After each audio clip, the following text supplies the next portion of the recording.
I'm going to clear the screen and let me show you this text here. We have a number of phone numbers, and here's the grep command that I use to match all of these. So I'm using the extended option, and I have a group here that consists of a literal plus symbol 1 and then a bracket expression that specifies a space or a dash, and this whole group is made optional by the question mark. So this does not have to be present for it to be matched. So this whole group is optional. And so the next group is, it consists of a group of 3 digits between 0 and 9. And the parentheses are escaped by backslashes because we want to match a literal set of parentheses. These parentheses are also preceded by question marks to make them optional. And I have an optional space or dash, and then a group of 3 digits between 0 and 9, optional space or dash, group of digits between 0 and 9, numbering 4 characters. Okay, let me go to the top of this and echo in my text, and this will match all these. The lesson here is that your regular expression in the pattern must be just right for you to be able to transform or display the text that you're looking for.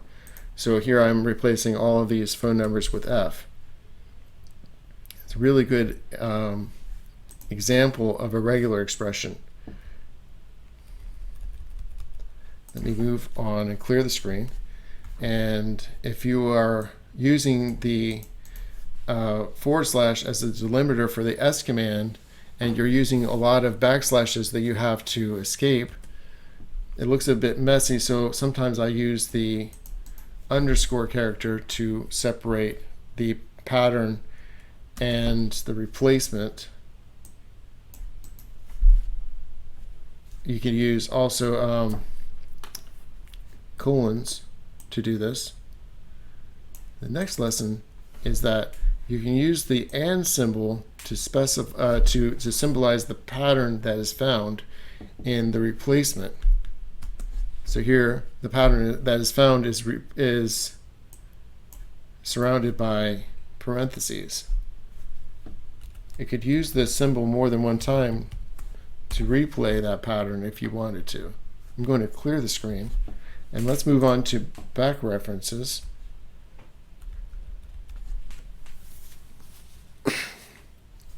Okay, so in this example, we have a lot of forward slashes. Let me remove those and then put in some underscores. And here we can see the group consists of 0 or more letters between A and Z. And then outside of the group, we have 0 or more of any character. And then we are replacing this with the back reference that refers to the first group here, and so we'll just replay that code. And you see here we wanted to only match the letters but not the numbers. Let me show you another one. And we have one group that specifies R, another group that specifies A, bracket expression specifying D, and then we're using back reference 2 to refer back to A, back reference 1 to refer back to R, and then back reference 1 to refer back to R again. So we could use the back references in the pattern and in the replacement. So here are some labs that I found in the info pages for SED.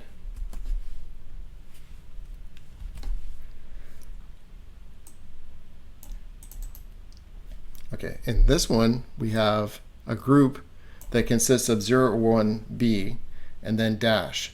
So the A will be ignored, the dash will be replaced by X, because this back reference is transparent until you get to B dash that matches the entire pattern, and then we will have X and then the back reference to replace that entire pattern. So here we have A and then X and then XB.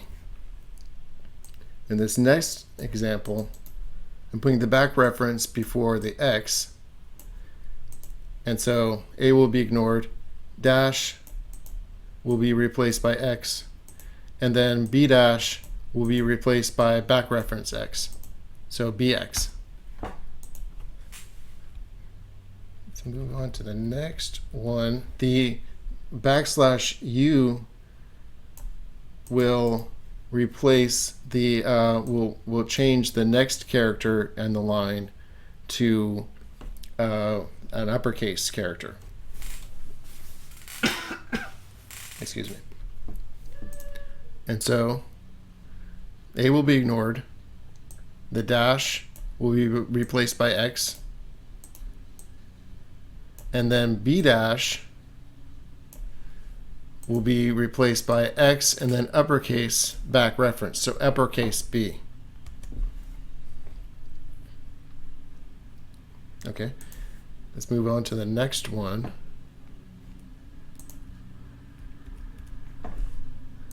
We have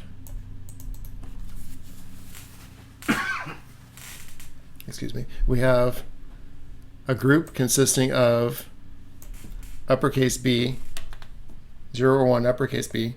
So A will be ignored, while dash will be replaced by X, and then uppercase B dash will be replaced by X and then lowercase back reference, so lowercase b.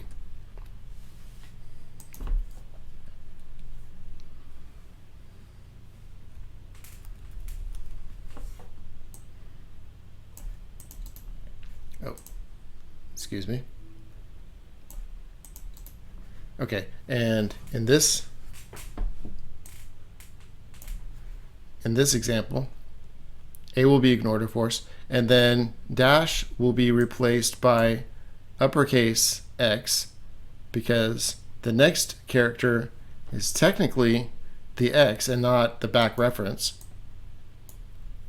And then B dash will be replaced by uppercase back reference X.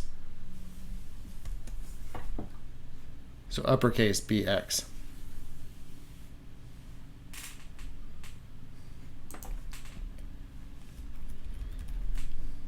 Okay, let's take a look at this one. The backslash uppercase U means that all of the characters on the rest of the line will be turned into uppercase characters until it reaches uppercase backslash uppercase E, which would stop that conversion. So here the dash is replaced by uppercase X, and then the B dash is replaced by uppercase back reference X.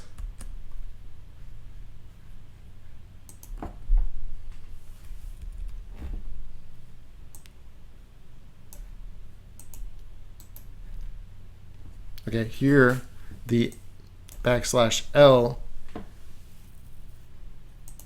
well, actually, let me start at the beginning. A will be unaffected. The dash will be a lowercase x, and then B dash will be lowercase back reference.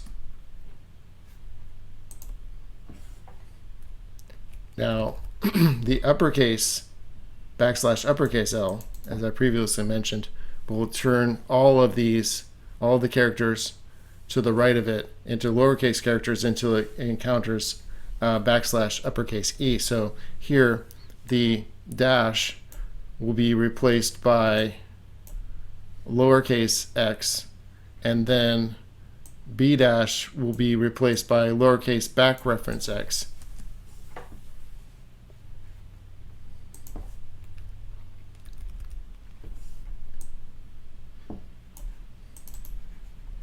All right, in this example, dash is replaced by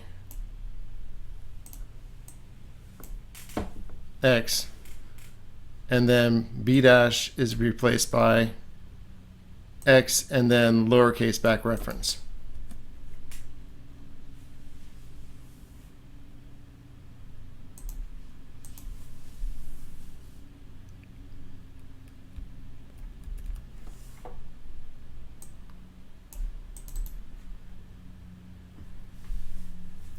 And then we have dash is changed into uppercase X, and then B dash is changed into uppercase back reference X.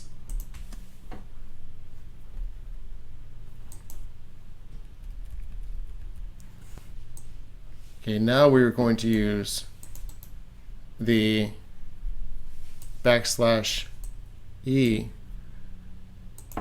to help us. So I'm going to clear the screen actually, and dash will be replaced by,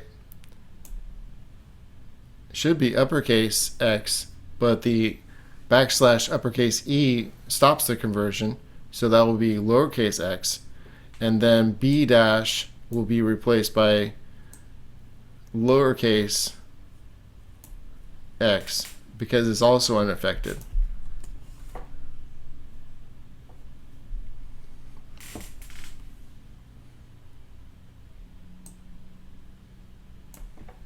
Actually, scratch that. What's going on is the dash, okay, again, is protected from the uppercase by the -E, but the back reference is not. So what is happening is B dash is being replaced by uppercase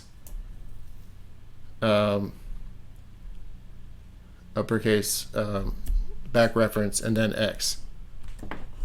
Okay.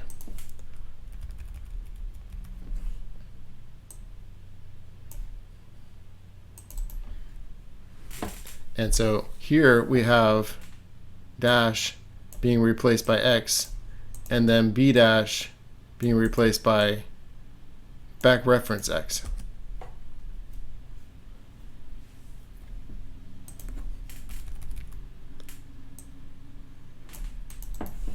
And then dash here is replaced by uppercase X, and then B dash is replaced by uppercase back reference X.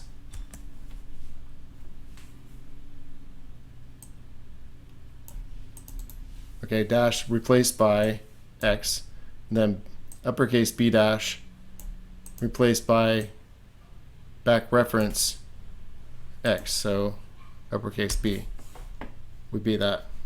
So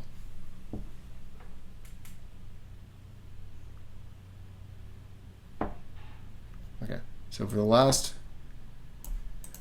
one here, we have uppercase \uppercase L symbolizing lowercase. So here the dash would be replaced by lowercase x, and then uppercase B dash would be replaced by lowercase back reference x.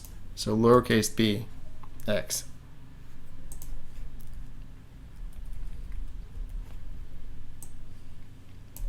And so this example very quickly shows you that we can use the back reference both in the pattern and in the replacement. So we have here the group, which is 0 or more of digits between A and Z, and then a space, and then the back reference. So this group will take care of the first string, then we have a space, and then the back reference takes care of the second string. So those are all matched, and then they are replaced by back reference 1.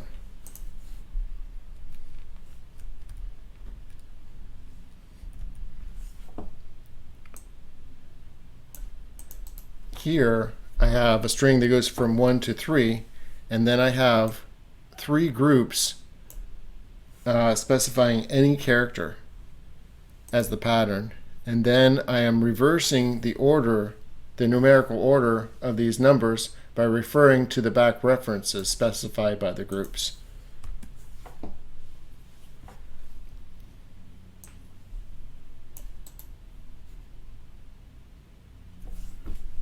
Here I use the R option to avoid having to escape all of these parentheses.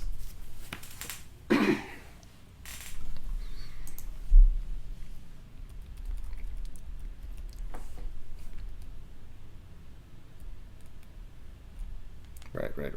So moving on, echoing word 1. Okay, so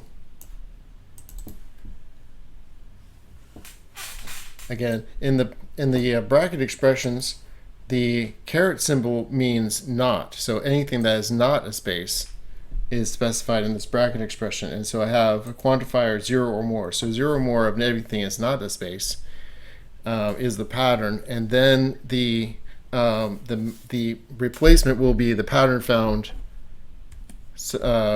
with parentheses surrounding it.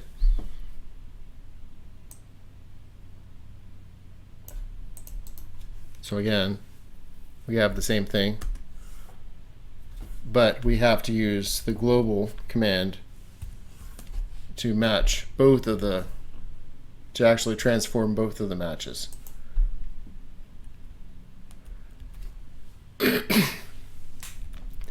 When you're using a S command, I'm going to clear the screen. When you're using an S command,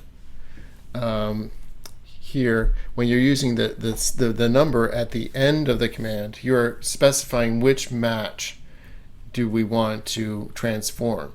If you put a number at the beginning of the S command, that specifies which line number we want to operate on. So, or which address actually. So this will operate on the second match of 0 or more not spaces. So because it's not a space, we are matching on the text. So the second match will be destroyed. So this will destroy the third word in the string, the third string, because that was the second match. Let me show you a practical example. This is Sally's entry from the database file called etc password that stores users' password information. And so here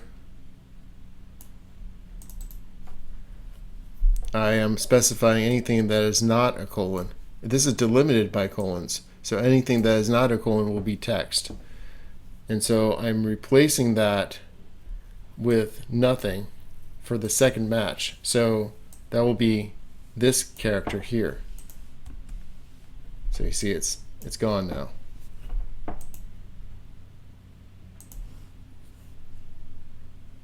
Now let's get rid of the third field. So the third field is gone.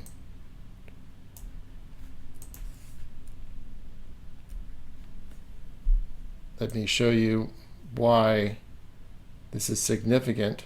I'm going to clear the screen, and then I'm going to show you this. So this is a regular expression that will remove the second field. I'm going to clear the screen again, and I'm going to replay this. So I'm going to explain here. So we're saying at the beginning of the line, we want to have a group here that specifies not colon, so actually 0 or more, not colons, and then that's going to match the first string, and then we're going to say colon, and then we have not colon, and then we have colon. And that's the pattern. And then we are referring to the group with the back reference. And then we're just saying colon, colon. So we have excluded this code here and then deleted this field. Or, let me just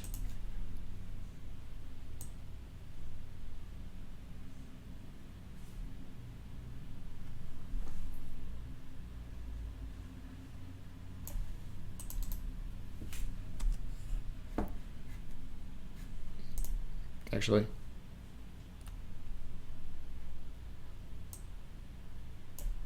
or we could just use this and it's a lot shorter to write and a lot less complex. All we wanted to do is replace the second match. So maybe this would be faster to write than this, even though we understand what this means. I'm going to go back to this, and again, I wanted to show that the R option will allow you to write this without the backslashes. Okay, so here I'm echoing. Let me show you how this works. This echoes 1 through 20, but if I quoted this, I would preserve all of the values between the single quotes, and this will take this literally, and I will print the actually echo the literal characters to the screen. So just something to remember. And here I'm using the 20th match. Well, let me scroll up a bit. I'm using the 20th match. Oh, excuse me. And so, okay, let me explain. I'm matching on any character, and then I'm using the pattern found, and then I'm adding a colon to the right of it. And I'm using the 20th match. So here's the 20th match. Let me demonstrate what the 17th match looks like, or the 15th match. I could also increase the numbers.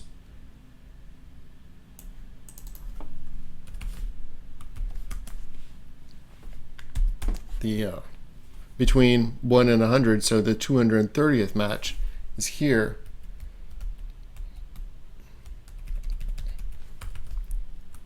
The 229th match is in between the digits, and the 228th match is to the right of those digits, and then even more ridiculous. So you see how the colon has moved through the digits. So something to think about. I'm going to clear the screen. The first thing I want to talk about in section 5 is the silent option. This suppresses automatic printing of pattern space. So here I'm using the print command and the silent option to suppress automatic printing, so it only prints once to the command line rather than twice. In this command, looking for the pattern 0 or more digits between 0 and 8 at the beginning of the line, I'm substituting this with F, and I'm using the write command to write the output to write.text. And you see it's matched on 1 through 8, and 9 is left over, but this is printed to the command line. So I'm going to use the silent option to suppress automatic printing, and that might be useful if your output is larger than one line. By default, the S command will be case sensitive. I'm going to clear the screen, and you see it's only matching the lowercase, but if I use the I flag, then the S command will not be case sensitive. And so it's matching the first set of characters here. If I add the G flag, this will transform both matches. The W command or flag needs to be at the end of the command for it to function. So here I'm printing, but I'm also writing to the file.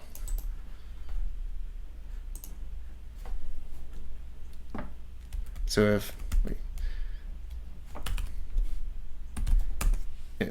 yes, exactly. So if W is not the last flag, then the command will fail. Clearing the screen and moving on. If you want to do multiple substitutions, you could either use the semicolon, or you can use the unnamed pipe to run multiple sed commands, or you could use the E option to have multiple expressions for your sed command. It depends on how you want to write it. Moving on. I often do multiple substitutions if I'm configuring a configuration file in multiple spots. If I'm changing multiple no's to yeses, for example, I will use multiple substitutions to make that happen. I'm going to clear the screen, and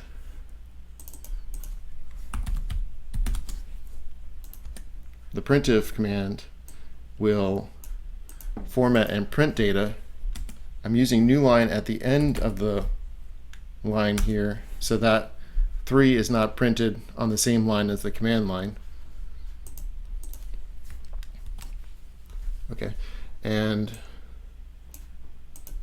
here I am looking for a pattern range. So anything between pattern 1 and pattern 2 is sought after. I'm using the comma to indicate that I'm using a pattern range. And so if I wanted to add maybe 2 extra lines,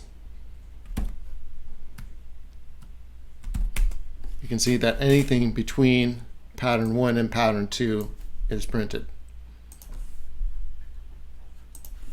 Okay, clear the screen, and let's talk about scripting and automation with sed.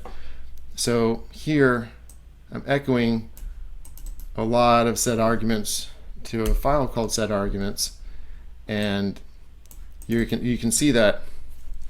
Actually, let me show you how many arguments we're working with. So imagine you had all these arguments. You didn't want to type them every single time you use this sed command. That is very common for you to use on your system. So to make this faster, you can use the F option to refer to a previously written file full of sed arguments. If you want to write a very large sed command to the command line, you'll find that it will not wrap itself. If you want to wrap multiple expressions and make them look good at the command line, then you'll use the space and then backslash character so that you can continue on the next line. It's very easy to read. And then simply you just omit the space and backslash for the last argument, and this runs, but it's a little bit hard to deal with. So if you have a very large sed command, I would suggest making it into some kind of script or function. So here I'm making a script, a shell script actually, because I'm using the shell. This is the beginning of what's called the shebang. So we have octothorpe and then exclamation point, and then we're calling the shell. So here it's found in bin shell, but by default I'm using the bash shell. So this will run with the bash shell. And this greater than character, the standard input, I'm either overriding or creating this file called sed script.shell. .sh is the suffix. Okay, so I've added the shebang, and now I'm going to add the rest of the text. So this will greater than will add text to a file. Let's take a look at our script. Very simple. Here's the shebang. And then I have a sed command, and then quote, and then I have the expressions on separate lines, and then the quote to end this, and then this is the first command line argument. And here I'm just making sure that there are executable permissions applied to this file so that we can execute this. Let's take a look at the permission block for this. Okay, so we have executable permissions for the user, for the group, and then for others. And then to run this, I'm just going to use dot and then / in front of the script name. And I'm piping the vowels to this. Make it clear the screen. So that's the shell script. Now let's take a look at the function. I've already created a function in the .bashrc file.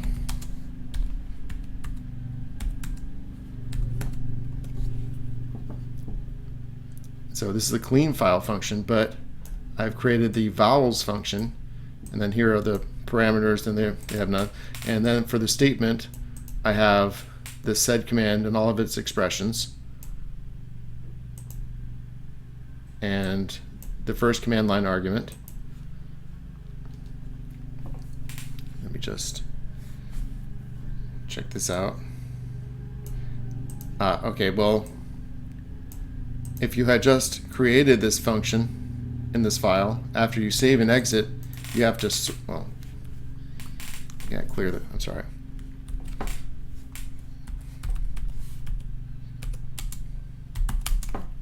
By the way, when I use Control-C to get out of this command, I'm using the interrupt command. So you just press Control-C and it will just release the command line.